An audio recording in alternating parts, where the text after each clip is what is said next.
Subhanallah walhamdulillah wa la ilaha illallah wallahu akbar wa la hawla wa la quwwata illa billahil aliyyil azim. Glory be to Allah, all praise to Allah. There is no God but Allah. A'udhu billahi minash shaitanir rajim. Bismillahir rahmanir rahim. Dear viewers, assalamu alaikum wa rahmatullahi wa barakatuh.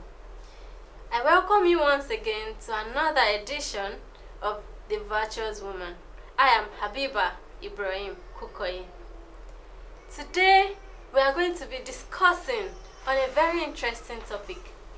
You know, oftentimes, it's the situation that brides-to-be find the privilege.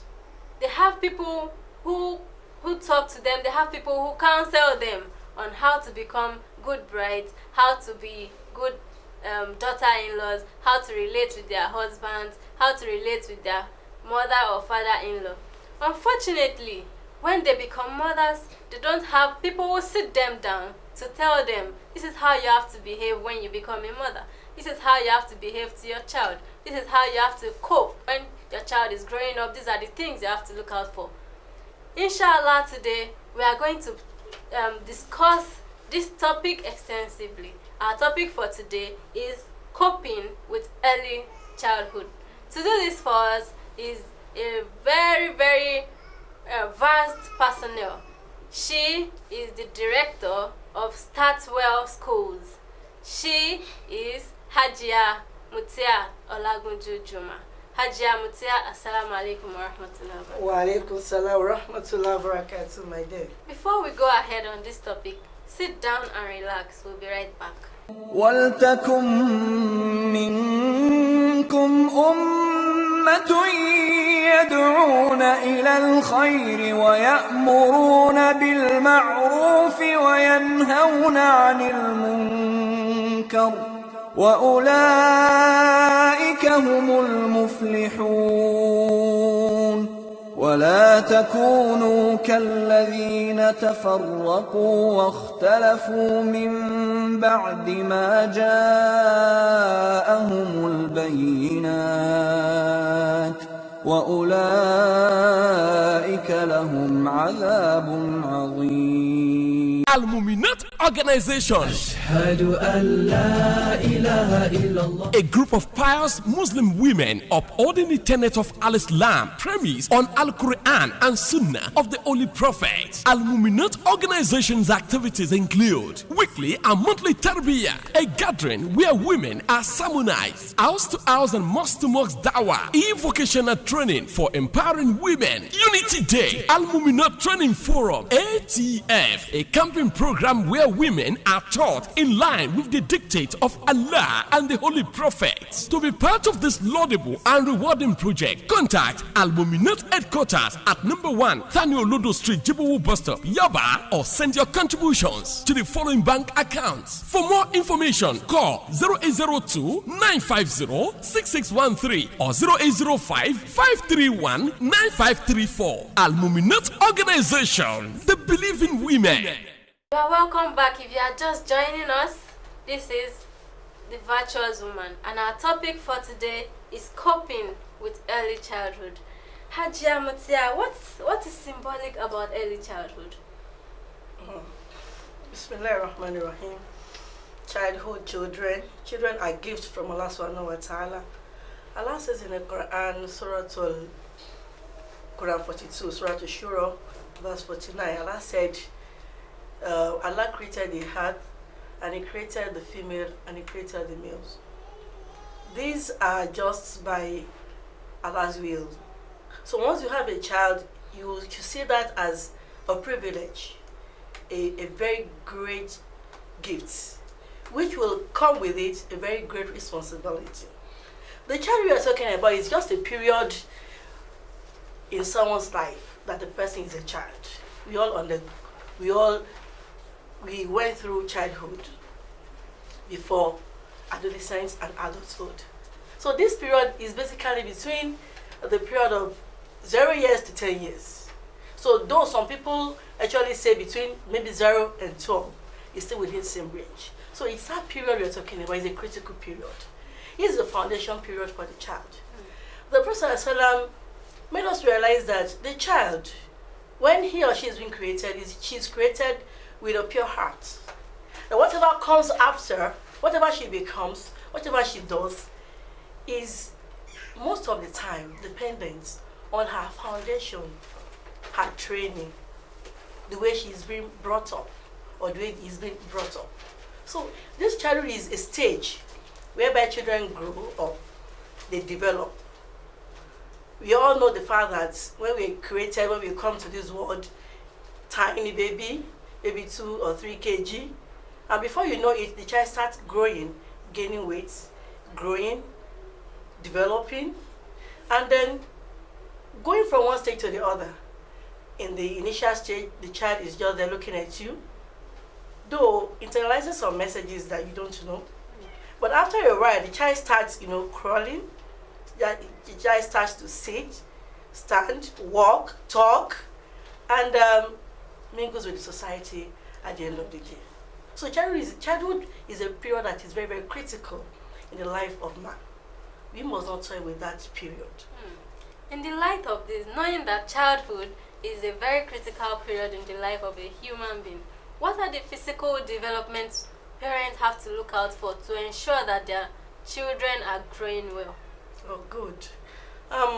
Actually, when you look at the age range we're talking about, the 0 and 10 years, you discover that in the early childhood stage, that is between when the child is 1 month, 3 months to 2 years, the child grows very fast, both in size and in proportion, as in weight and in height. Between 2 and 4, the child will gain about 2 to 3 kg and 9 cm in height, when the child moves into about the second stage, between 4 and 6, there is a little drop in the height. Though the size continues to grow, the size continues to increase. So they have about 2 or 3 kg yearly, but the height is reduced to about 7 cm. But once the child gets to the next stage, which is between the 6 and 10, that's another stage that the child grows very, very fast. The child becomes taller when he or she is around 6 and 9. The child grows taller and leaner, because at this period they tend to drop in fat. Their fats tend to drop. But for the girl child, once she is getting to around 9 and 10, the fat deposit is more compared to the boys. And that's why you find the girls around that age, they are well-rounded in their contours, and the boys, they are muscular and they are angular. That is around age 9, 10. To 10, yes. And these boys will actually have their own growth, the growth spurt at 12, while his counterpart, a girl, will have hers around 9 and 10. And that's why I say between that period, the girls, they grow taller, they grow fatter, they are more roundish, and they look more developed than the boys. But the boys will still catch up with the ones that are around 12 years. They start their growth spots, it will just come up, and then they grow taller, more muscular, more angular, and then development continues like that. Looking at the cognitive aspects now, you said the girls grow faster than the boys. Is that the reason why you find out that in secondary schools, the girl child always perform better in a way? I'm not sure, but it's something that I see. Sometimes you find out that the girl child perform better than the boy child. Is this part of the reason? We can say that in the cognitive development of children, many a time it's dependent on the diet of the child, and that is why it's very, very important that parents try to look into this area while training their children. A minority child will definitely have a lower IQ, because there is that relationship. Once the brain is well fed, the brain is where the intellectual activities of the child resides, So for the brain to be well nurtured, the child must be well fed. The child must take balanced diet. And when you look at the children in this period, between age 0 and 6, the best food for that child is the breast milk. He or she will thrive very well because it's a complete diet. It has everything in the perfect order. There's nothing like the water is too much or the content is too much. Everything is well balanced. And the way Allah made it is well balanced. That's why when a child starts sucking, the first part is the water part. And it's about 65%. And that's why we tell mothers it is not important that you give a child between 0 and 6 months water, because he or she is already taking enough for his or her activity by sucking. And then the remaining part is a solid part that is okay for the child. Before you go ahead, please, dear viewers, it's been a very interesting session here with Hajia Mutia Juma Olagunju, and our topic is coping with early childhood. Sit back and relax. We'll be right back. والوالدات يرضعن أولادهن حولين كاملين لمن أراد أن يتم الرضاعة وعلى المولود له رزقهن وكسوتهن بالمعروف لا تكلف نفس إلا وسعها لا تضار والدة بولدها ولا مولود له بولده وعلى الوارث مثل ذلك فإن أرادا فصالا عن تراض منهما وتشاور فلا جناح عليهما وإن أردتم أن تسترضعوا أولادكم فلا جناح عليكم إذا سلمتم ما آتيتم بالمعروف واتقوا الله واعلموا أن الله بما تعملون بصير. You're welcome back. It's still your program, our program, The Virtuous Woman. And like I said before, our topic for today is coping with early childhood. Sit back and relax. Hajia Mutia, our parents, sometimes they act in ways that I feel should, in one way or the other, have their implication on the emotions of children. How is this possible? Is it possible for children to have emotions? Thank you very much for that question. Yes, children are human beings and they also experience emotions. And that is why it is very important that parents cultivate a very good home climate. The home climate tells a lot about the emotion of the children. When the father is always nagging, is always frowning, shouting at the wife, when the wife is disobedient, she's a nagging wife. The children, even though they are still young, they are picking, and they are looking, and they're seeing, and they're internalizing. And before you know it, it affects their emotions. There was this post I got, though it is quite funny, but there are lots of messages from it. The post goes thus. A lady was marking the scripts of her pupils at home. I think she asked them to write about what they would like to be, something like that. And a child, when she got to a particular script, it was so touching. The child wrote, "I would like to be a TV, because the TV in my house is well catered for. When it is faulty, my dad goes out there to fix it up. And when dad comes home, he stays glued at the TV, and my mom at the TV, and they laugh and they smile. They're always very happy. I'd like to be like that." The woman was a bit touched, and she said, "Oh, Dad," her husband was around. I said, "Dad, can you imagine this?" Dad just said, the husband just said, "Oh, poor boy. The boy must have been emotionally abused by the parents. Maybe they didn't even have time for him." And the lady was crying. The teacher. You know why?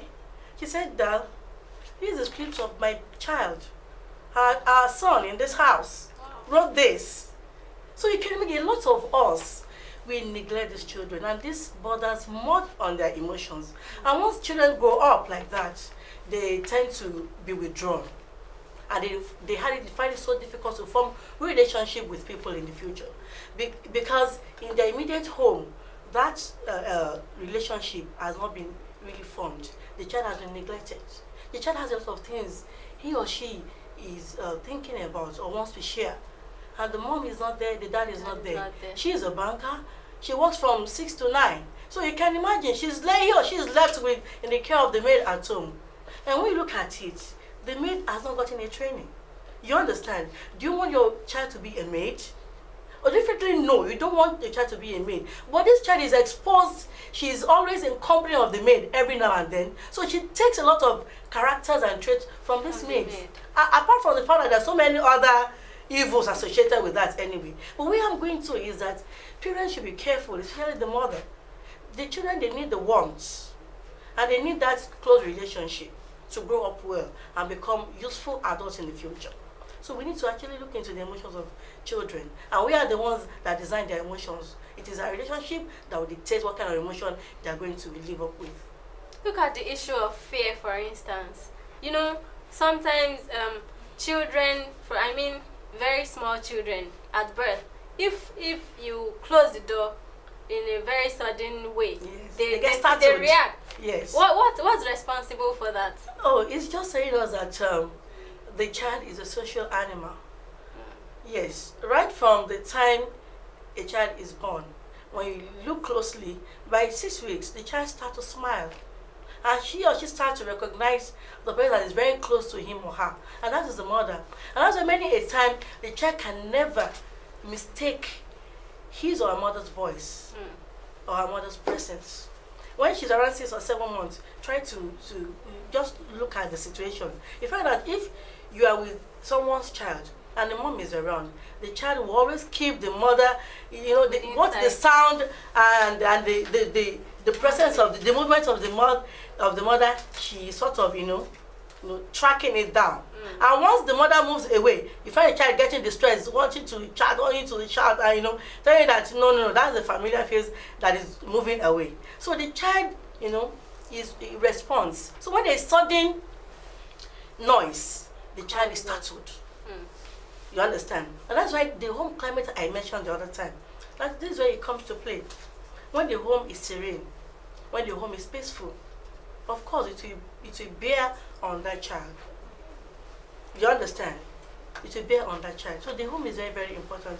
We as mothers, we as parents should know one thing, that though this child has come out from the womb of the mother, but the training of the child rests on the two parents.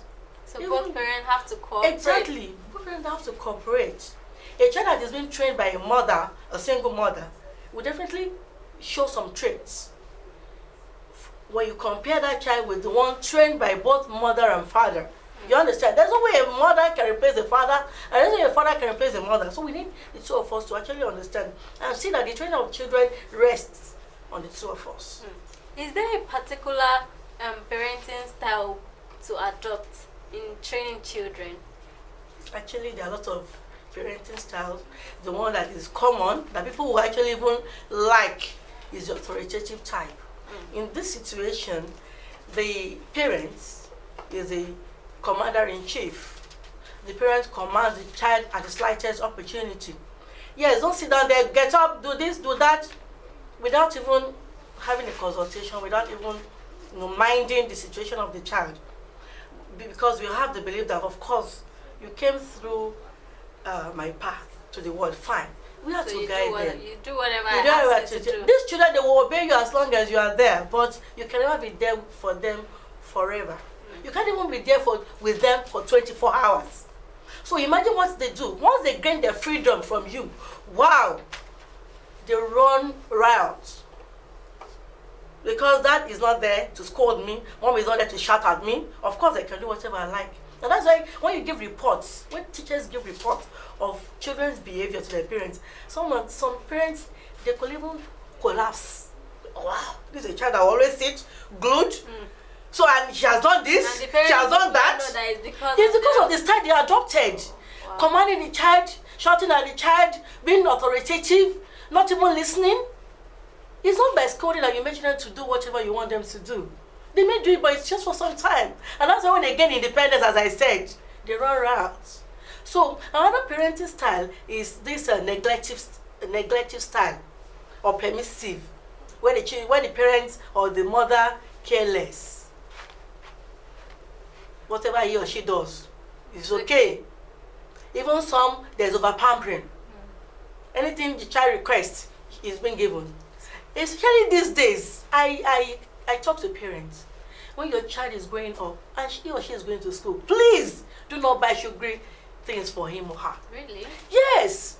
These sugars, these jellies, these candies, these biscuits they take, they settle in their teeth. The sugar is there. Of course, as adults, when you take things like that, the best is for you to brush.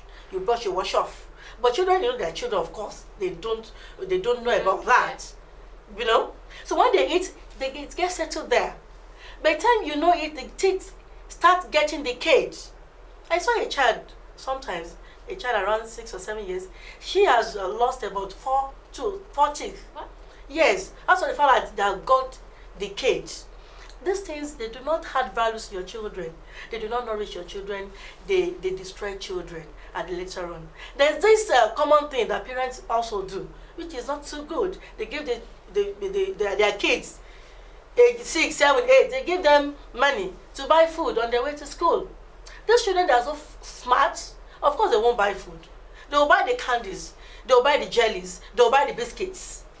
And at the end of the day, there was a particular case in my area. At the end of the day, they never knew the child has not been eating well. So when she fell ill, they took her to the hospital. The child died because they discovered that the blood level has dropped terribly, drastically. So parents, please, let us be watchful. Do let us be permissive parents. You know what is good for your children. They don't know. And that's why they are children. We have to guide them. They're not to tell us what to do, but we should know how to do it. You know, we should be in between. We should not be too harsh on the children, and we should not be too loose when they do whatever they like. But the best type of parenting style is the one that I can call participatory, the one that you can always have dialogue with your child. Let your child see you as your friend. When he or she sees you as his or her friend, he or she is willing to come close to you. You come back from work, you ask your girl child or your boy child, how was school today? Who are your friends? What topic do you like best? What should you like? You know, you interact. What happened today? Was there anything messy? You know, the child feel free with you.